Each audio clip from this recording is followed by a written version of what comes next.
정부는 또 문재인 정부에서 추진했던 부동산 공시가격 현실화 계획을 폐기하겠다고 발표했습니다. 세금 부담을 덜어주겠다는 취지지만 부작용에 대한 우려도 나옵니다. 공다솜 기자가 취재했습니다. 서울 반포동 역세권의 대단지 아파트입니다.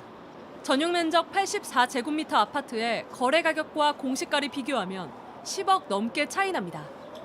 공시가는 시세의 현실화율을 반영해 구하는데 보유세와 건보료 등 각종 행정제도의 기준이 됩니다. 이전 정부가 두 지표 간 격차를 줄이기 위해 2035년을 목표로 현실화율을 90%까지 올리기로 했지만 정부는 오늘 이런 계획을 3년여 만에 폐기한다고 밝혔습니다. 공시가격 현실화 계획을 시행을 했는데 곳곳에서 엄청난 부작용이 드러나고 국민들의 고통만 커졌습니다. 무모한 공시가격 현실화 계획을 전면 폐지할 것입니다.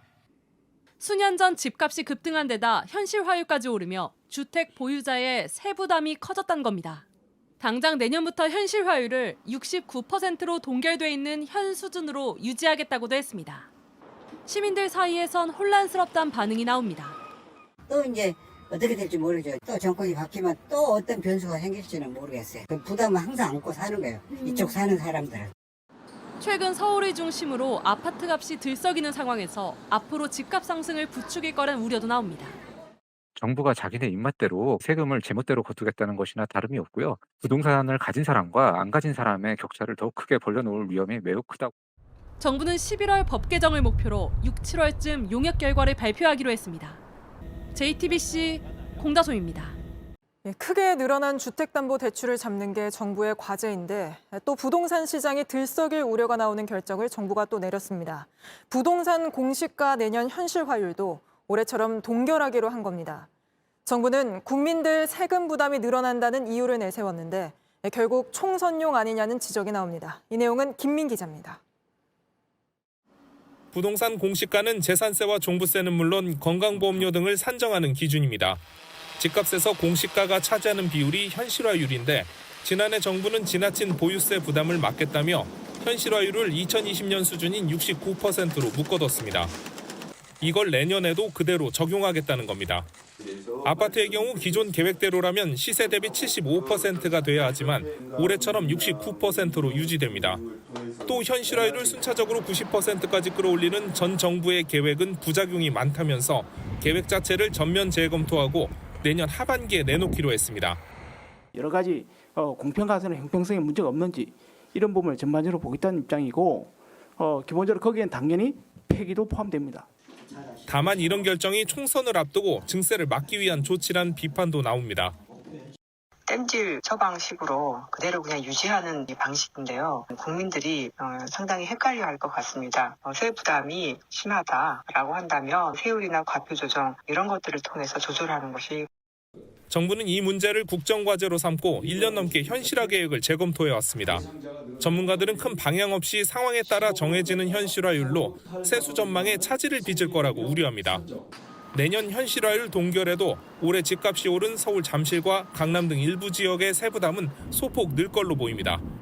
JTBC 김민희입니다. 아파트 공시 가격이 내려가면서 재산세와 종합부동산세 부담도 줄어들 것으로 보입니다. 그런데 미리 따져보니 비싼 집을 가진 사람, 여러 채 가진 사람의 세금이 더 많이 줄어듭니다.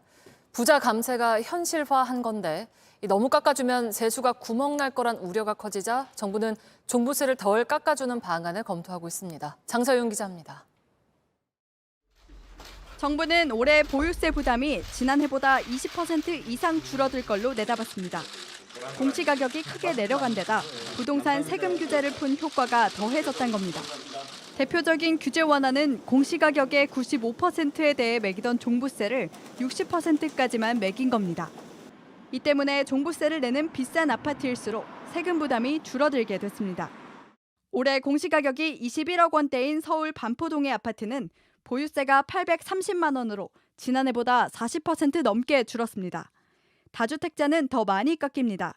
서울 마포의 11억 원, 강남의 15억 원짜리를 각각 한 채씩 가진 사람의 보유세는 1,500만 원으로 1년 새 70% 넘게 줄었습니다. 반면 공시가격이 5억 원 이하인 아파트는 대부분 보유세 하락폭이 20%대이거나 그 밑입니다. 부자 감세란 비판이 나오는 이유입니다. 1주택자 종부세 대상만 따져도 올해 23만 명으로 지난해의 절반 가까이로 줄었습니다. 문제는 나라 곳간에 빨간불이 켜졌다는 겁니다. 금년의 세수 상황은 경기 자산 시장이 좋지를 않기 때문에 쉽지 않은 그런 상황입니다. 이러자 정부는 종부세를 공시가격의 60%로 매기지 않고 80%로 올리는 걸 검토하고 있습니다. 80%로 매겨도 지난해보다 종부세가 1조 7천억 원 덜 거칠 걸로 예상되는데 60%를 적용하면 세수 구멍이 더 커질 수 있다는 겁니다.